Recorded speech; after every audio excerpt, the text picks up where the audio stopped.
পাড়ার গুমটি চায়ের দোকান থেকে চা খাচ্ছেন সুপারস্টার দেব। অবশ্য তখন তিনি সুপারস্টার নন, ঠিক যেন পাড়ার ছেলে। হাত বাড়িয়ে দোকানের থেকে চা নিলেন, সে চায়ে বিস্কুট ডুবিয়ে দিব্যি খেলেন। আবার কেউ চা খাবে কিনা তারও খোঁজ নিলেন।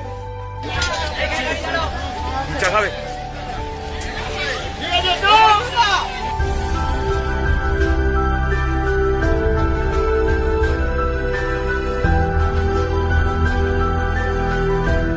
এভাবেই তো বড় হওয়া, মাটির গন্ধ মেখে মানুষের মধ্যে থেকে। মাটির বুকেও প্রেম আছে, কষ্ট জানি বুঝবে, তোমার ভালোবাসা জিতবে। তাই যতই সেলিব্রিটি কিংবা সাংসদ হন না কেন, শিকড়টা আজও ভোলেননি দেব। আজও এভাবেই মিশে যেতে পারেন সাধারণের ভিড়ে। চড়া রোদের চোখ রাঙানি সেখানে অতি তুচ্ছ বিষয়।